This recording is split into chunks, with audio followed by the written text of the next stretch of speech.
Hello, my jellyfish. Welcome to a new video, or welcome back. This time we are going to make something based on this sketch of a crow with apple blossoms that I made a few days ago. This video will all be about the final drawing that I use for the watercolor. If you only want to see the watercolor bit, you can go to the next video. I will put that in the description and on the end of the video.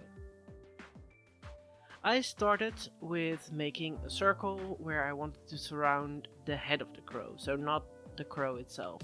Last time I started with the crow itself, but it came out a bit too much to the left, and I wanted to have the right frame to create the crow in.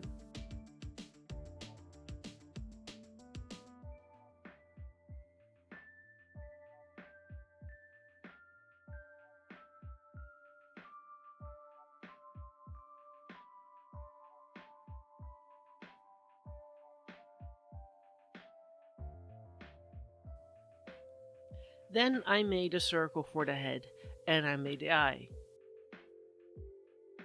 I also have a tutorial of how I made the sketched crow, where I put more detail into the direction of the feathers and how I measure things. If you are interested in that, you can find it on my Ko-fi channel. Link is in the description.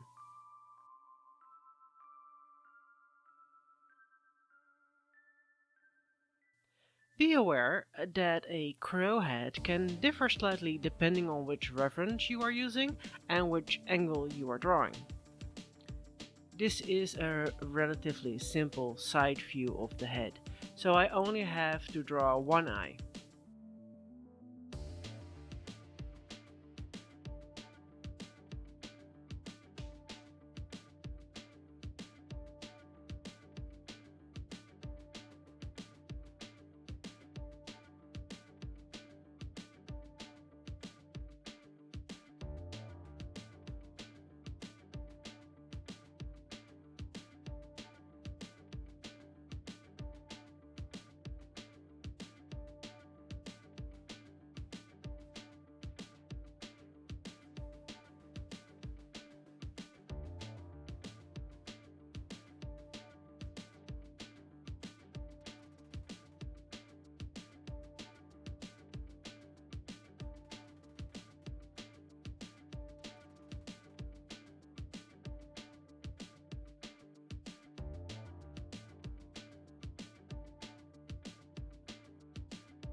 Crows do have necks, so I drew that in.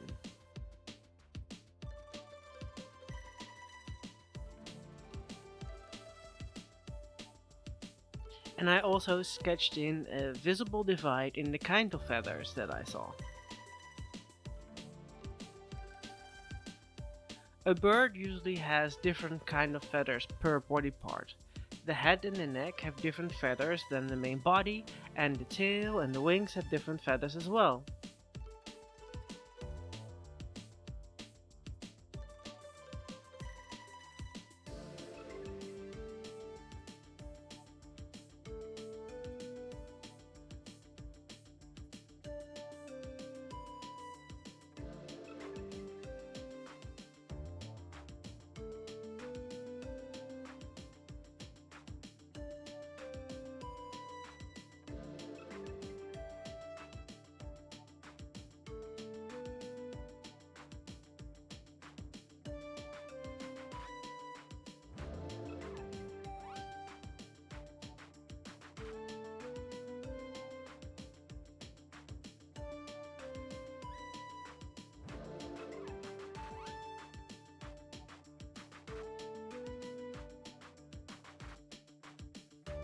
Making half an oval, I created the main wing.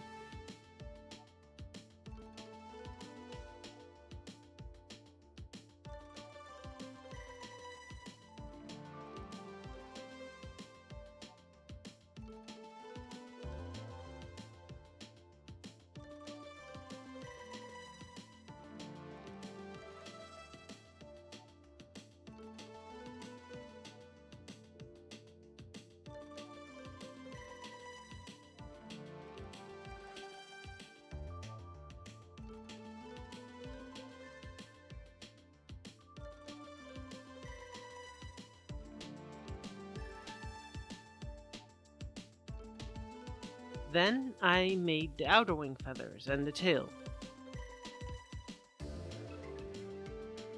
I mostly try to keep erasing to a minimal, because using an eraser can damage the paper.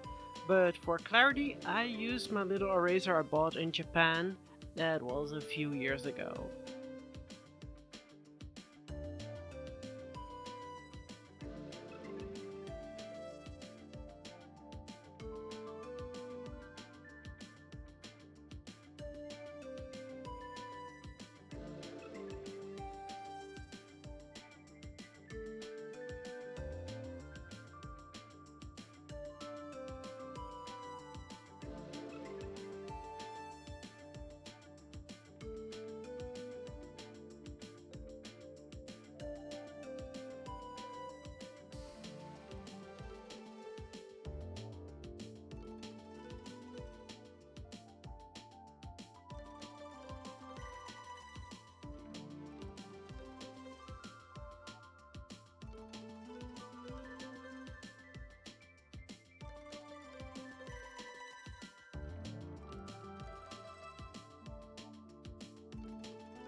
It is up to you whether or not to sketch in the feathers when you are making a watercolor, but I like to know what I'm doing.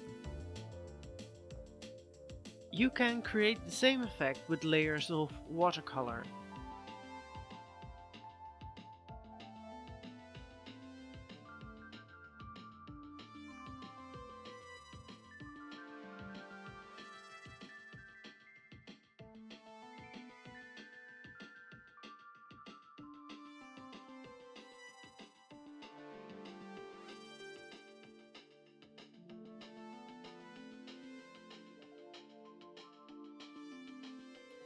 I also drew in the highlights for the eye of the crow before I moved on with the wing feathers. You might think, why are you not finishing the feathers on the main body? Well, I'm going to show that very soon. First, the wing. The wing has an array of different sized feathers, going from small at the base to quite large at the end of the wing. Be aware of that when making the feathers.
Now I am sketching the flowers. I thought apple blossoms would soften the harsh dark colors of the crow and create some contrast. I used several reference photos of apple blossoms to get the flower petals right. I did not stick to one photo to create a branch though. I often picked the flowers that I thought fitted best into the space that I had.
And the same went for the leaves.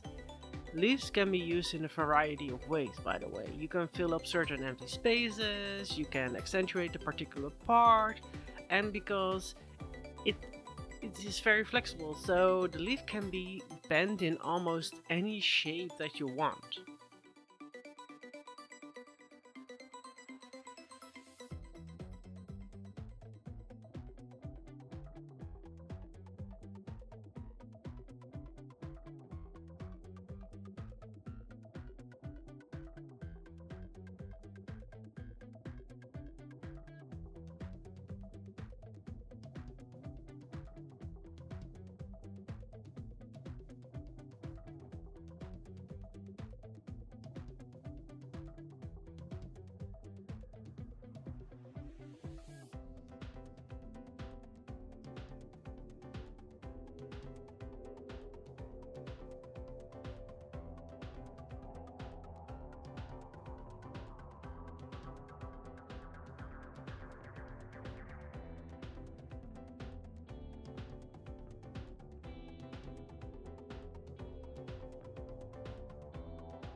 When you want to draw flowers that are close to the subject or even touch the subject, in this case the crow, you should also look at what way the flowers will bend. Those petals are not rigid, they are going to be pushed away, so the petals will go in a different direction.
I was a bit unsatisfied with how I made the borders of the sketch, and I decided to get the first sketch back and borrow some of that.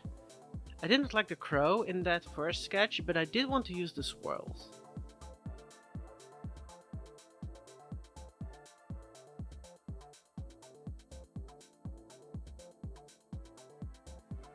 One of the border uses in Art Nouveau that I really like. So those swirls are really a thing that I really want to incorporate a lot.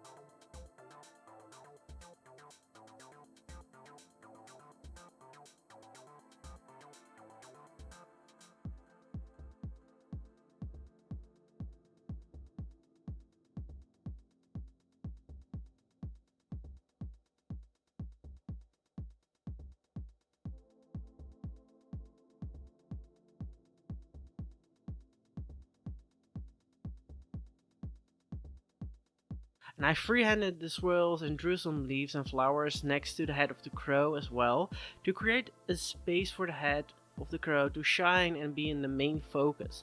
Basically, the petals and the leaves are pointing towards the head of the crow.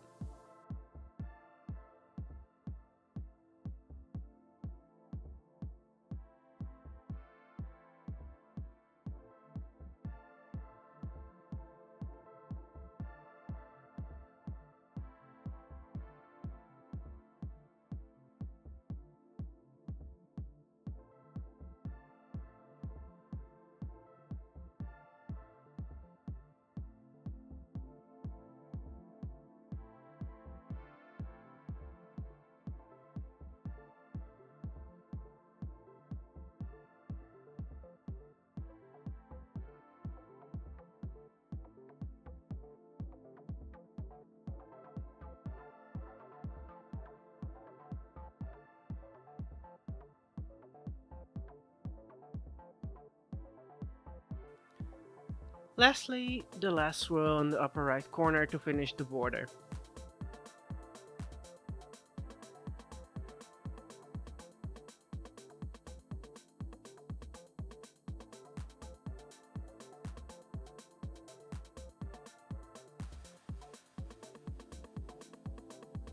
I went a bit too far with the sketching of the feathers, I realized later. I loved the effect, but later on, the sketch would make it a bit more difficult for the watercolor to determine where I should put the feather marks.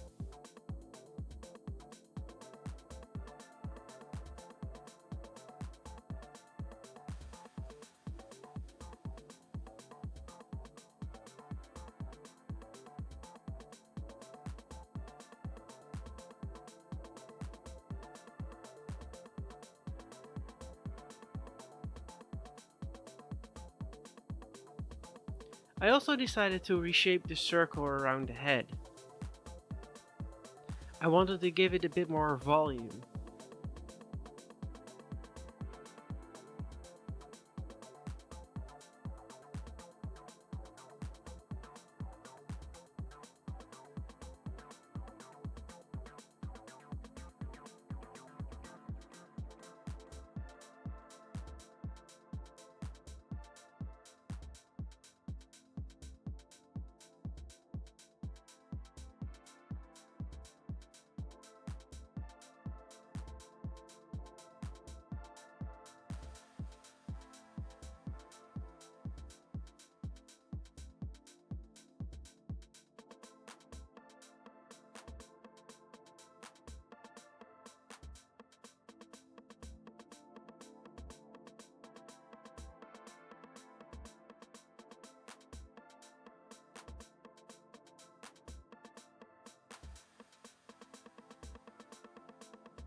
Then I grabbed my circle maker. I have no idea what to call it. If you know, put it in the comments.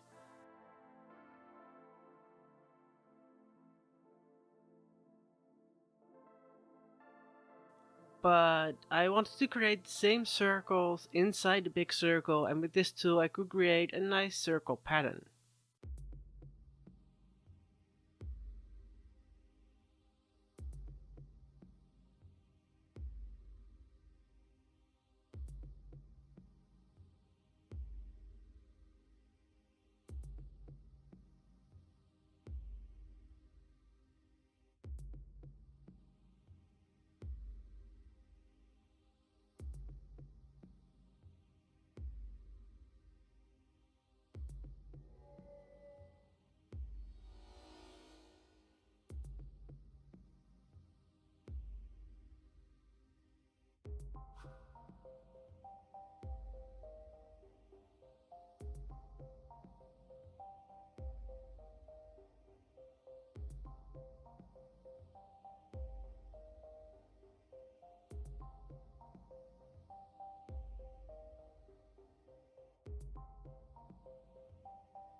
You might realize I am struggling here. I was unsure what to do. I wanted to do something different from the two previous sketches, but I did not know what. I ended up with a simple stripe pattern, but I was really happy with the outcome.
I finished the rest with some points and circles. I love points and circles. I use them in almost any painting I make.